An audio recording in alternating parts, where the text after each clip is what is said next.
अगर हम पढ़ नहीं सकते तो पढ़वा तो सकते हैं। अच्छा पढ़ना चाहिए नहीं पढ़ना चाहिए, देखना चाहिए। कारण क्या है? हम केमिकल से बचना चाहते हैं, एक्सपायरी से बचना चाहते हैं, रद्दी सामान से बचना चाहते हैं, तो हमें पढ़ के देखना चाहिए। बहुत सारी ऐसी चीजें हैं जो आपके समक्ष लिखी होती हैं, लेकिन हम पढ़ते नहीं हैं, और पढ़ भी लेते तो समझ में नहीं आता। पढ़ भी लेते हैं तो समझ में नहीं आता। कई प्रकार के शुगर होते हैं, चीनी जो होता है ना, चीनी, हम तो केवल देखते हैं शुगर तो नहीं है, अरे शुगर के और भी तरीके हैं, और लिखा होता है कितना परसेंट है। जैसे बच्चों का जो आता है ना, बॉर्नवीटा, एनर्जी बीटा, ये सब है, 35% से लेके 47% तक शुगर होता ही होता है।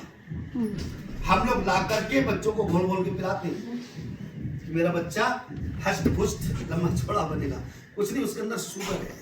तो ऐसी बहुत सारी चीजें मेरे को नॉलेज नहीं थी, उन्होंने बताना शुरू किया। सिरप के बारे में बताया, हल्दी के बारे में बताया, मिर्ची के बारे में बताया, धनिया के बारे में बताया, तो उन्होंने हेल्थ गार्ड के बारे में बताया, बहुत सारे प्रोडक्ट के बारे में जब बताया तो मेरे समझ में आया कि मैंने हाई स्कूल फर्स्ट है, इंटर फर्स्ट है, ग्रेजुएशन मेरा फर्स्ट है,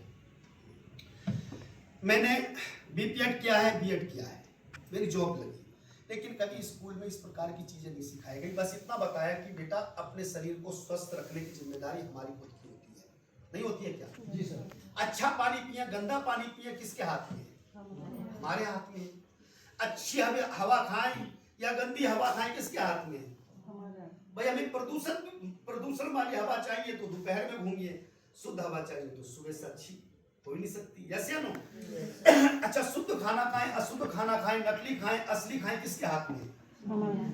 लेकिन जब खाने की बारी आती है तो हमारे हाथ से ये बात निकल जाती है, फिर हम सोचते हैं ये सरकार के हाथ में है, ये प्रधान के हाथ में है, ये हमारे हाथ में नहीं है। नहीं, हमारे ही हाथ में सारी चीजें होती हैं।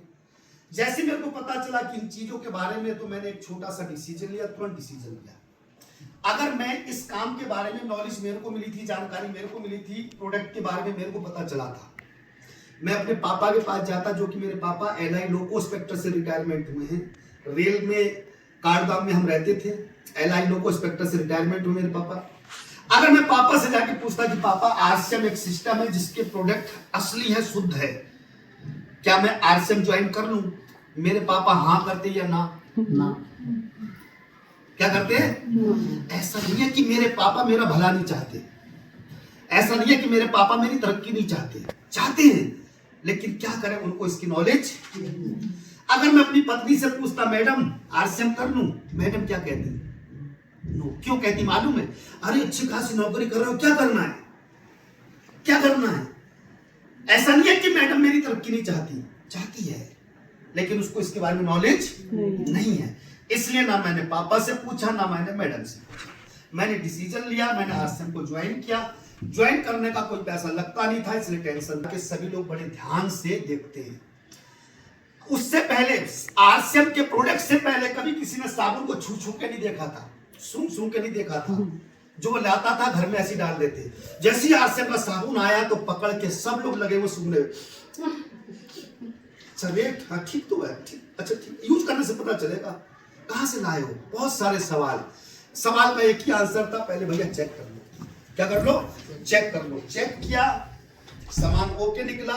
2 प्रोडक्ट ऐसे थे जिसको मेरी माँ ने मना कर दिया कि ये अच्छा, मैंने कहा कोई बात नहीं, ये अच्छा नहीं है तो इसको नहीं लाएंगे, जो अच्छा है उसको दोबारा लेकर के आएंगे। मेरी माँ बिल्कुल अनपढ़ है,